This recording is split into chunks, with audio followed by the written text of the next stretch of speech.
नमस्कार दोस्तों, स्वागत है आपका अपने ही YouTube चैनल में जिसका नाम है स्टडी विद जगदम्बे।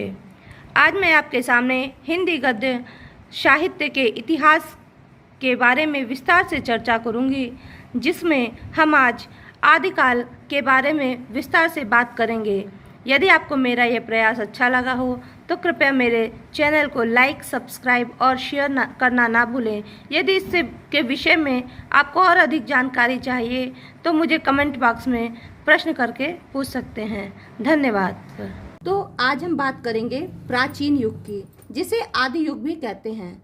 इसका समय 13वीं शताब्दी से सन 1868 ईस्वी के बीच में माना जाता है। इस क्षेत्र में जो सबसे पहला राजस्थानी गद्य की रचनाएं प्राप्त होती हैं, इनका जो समय है वह 13वीं शताब्दी का है। किसका? 13वीं शताब्दी का है। इसमें जो लेखक हैं वह हैं मुनि जिन विजय और संग्राम सिंह। ये माने जाते हैं लेखक, इस समय के प्रमुख लेखक माने जाते हैं। इन्होंने राजस्थानी भाषा में गद्य की रचना की थी।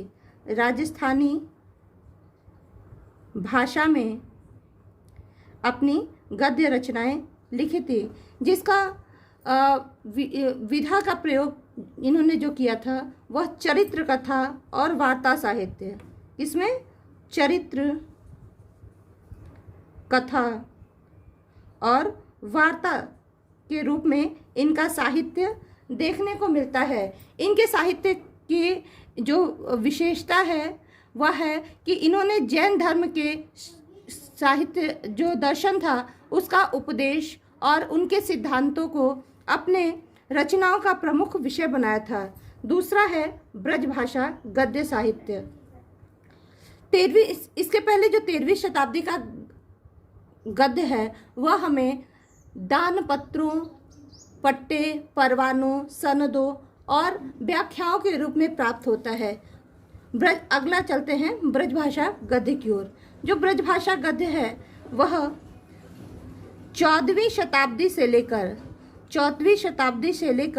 17वीं शताब्दी के मध्य की रचनाएं प्राप्त होती हैं। इनमें जो प्रमुख लेखक हैं वह हैं विट्ठल नाथ जी। क्या है? विट्ठल नाथ जी। विट्ठल नाथ जी की रचना है श्रृंगार रस मंडन। क्या है? श्रृंगार रस मंडन। इस श्रेणी में दूसरे प्रसिद्ध कवि आते हैं गोकुल नाथ जी।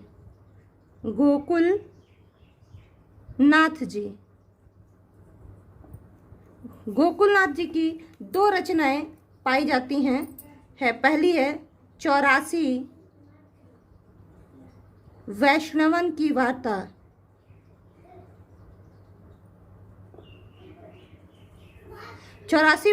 वार्ता। और इसी क्रम में दूसरी रचना है 252 वैष्णवन की वार्ता। अगले जो महत्वपूर्ण लेखक हैं वह है नाभा दास। कौन है? नाभा दास। इनकी रचना है अष्टयाम। क्या है? अष्टयाम। इनकी रचना अष्टयाम है। और इनकी जो इस ब्रजभाषा गद्य के लेखक हैं उन्होंने वार्ता, टीका, कथा और जीवनी के रूप में अपनी रचनाओं को लिखा था। अगले लेखक इसी ब्रजभाषा के हैं बैकुंठ मणि शुक्ल। कौन है? बैकुंठ मणि शुक्ल। इनकी भी दो रचनाएं हैं पर जो प्रमुख मानी जाती है ये है अगहन महात्य और दूसरी बैसाख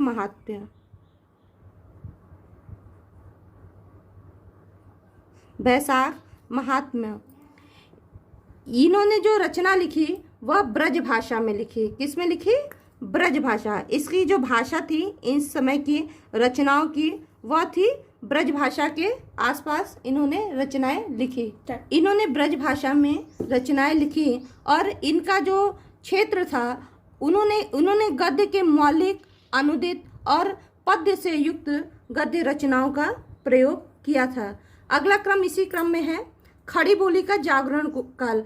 इसमें खड़ी बोली की रचनाएं इस शताब्दी में होना प्रारंभ हो गई थी, इसी कारण इसे जागरण युग भी कहा जाता है। और इसकी जो समय सीमा है वह 17वीं शताब्दी से 18वीं शताब्दी तक मानी जाती है। 18वीं शताब्दी मानी जाती है। इसमें जो हमें पहली रचना प्राप्त है वह है जटमल द्वारा लिखित। इनकी रचना है गोरा बादल की कथा। क्या है? गोरा बादल की कथा पहली खड़ी बोली गद्य की रचना के रूप में जानी जाती है। इसके अतिरिक्त गंग कवि द्वारा रचित अगली रचना छंद वर्णन की महिमा को मानते हैं। छंद वर्णन की महिमा को माना जाता है। इसमें अगले रचनाकार हैं राम प्रसाद निरंजनी जी। राम प्रसाद निरंजनी, इनकी रचना है भाषा योग वशिष्ठ। यह पेपर्स में बहुत ज़्यादा इम्पोर्टेंट क्वेश्चन में पूछी जाती है। अगली रचनाकार है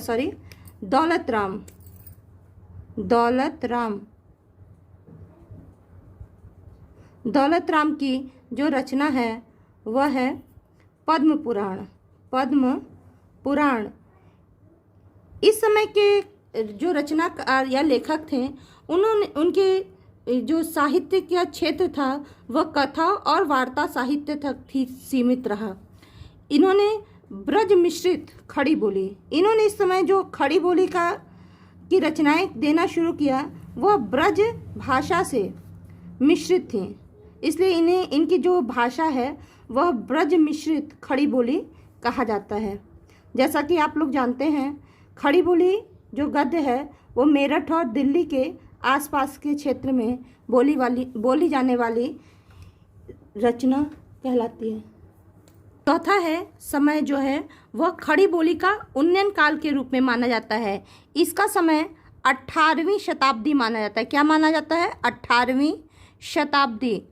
फोर्ट विलियम के कॉलेज की स्थापना के साथ साथ ही जो खड़ी बोली के क्षेत्र में भी चौमुख वृद्धि हुई और इस क्रम में प्रमुख 4 रचनाकार माने जाते हैं। पहला है सदा सुख लाल। इनकी जो रचना है वह है सुख सागर। क्या है? सुख सागर। अगले जो लेखक हैं वह है इंशा अल्लाह खां। कौन है? इंशा अल्लाह खां। इनके द्वारा जो रचित कहानी है उसका नाम है रानी केतकी की कहानी। रानी केतकी की कहानी यह खड़ी बोली गद्य की प्रथम रचना के रूप में सुशोभित होती है इतिहास में। अगले जो लेखक हैं वह हैं लल्लू लाल। इनकी रचना है प्रेम सागर और दूसरी रचना है इनकी माधव विलास। अंतिम है इस क्रम में जो खड़ी बोली के उन नायकों के लिस्ट में चौथे लेखक हैं वह है शदल मिश्र। कौन है? शदल मिश्र। इनकी जो रचना है वह है नासिकेतोपाख्यान के जो गद्य लेखक थे उन्होंने कहानी, उपन्यास और आख्यान का प्रयोग गद्य भाषा में किया था। अगले हैं जो युग है वह है पूर्व भारतेंदु युग, यानी कि भारतेंदु युग के पहले का समय जो था वह पूर्व भारतेंदु युग के नाम से जाना जाता है। इसका जो समय सीमा है वो 19वीं शताब्दी से सन 1868 ईस्वी तक मानी जाती है। कि क्या मानी जाती है? 19वीं शताब्दी से सन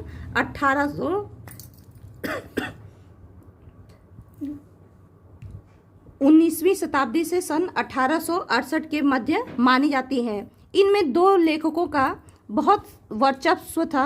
वे दोनों लेखक ही राजा थे। पहले जो राजा हैं वह है राजा शिव प्रसाद सितारे हिंद। राजा शिव प्रसाद सितारे हिंद, इन्हें शिव प्रसाद सितारे हिंद उपनाम से जाना जाता है। इनकी जो रचनाओं का प्रमुख विषय था, उन्होंने अरबी और फारसी भाषा के आसपास ही अपनी रचनाओं का विषय क्रम रखा। जो खड़ी बोली का प्रयोग करते थे उसमें अरबी फारसी के शब्दों का इन्होंने अधिक प्रयोग किया। इनकी रचना है राजा भोज का सपना। राजा भोज का सपना। और दूसरे प्रमुख लेखक जो थे वह थे राजा लक्ष्मण सिंह। कौन थे? राजा लक्ष्मण सिंह। इन्होंने हिंदी नाटक जो कालिदास का था अभिज्ञान शकुंतलम, इसका हिंदी में अनुवाद किया था और इनके रचना का नाम है अभिज्ञान शाकुंतलम नाटक। ये जो नाटक है वह अनुदित है और इस समय के जो हिंदी गद्य का समय था इसमें पहला समाचार पत्र जो 1826 ईस्वी में प्रकाशित हुआ बंगाल से, जिसका नाम है उद्दंड मार्तंड, प्रकाशित हुआ। Thanks for watching. Thank you. Please like, subscribe and share my channel.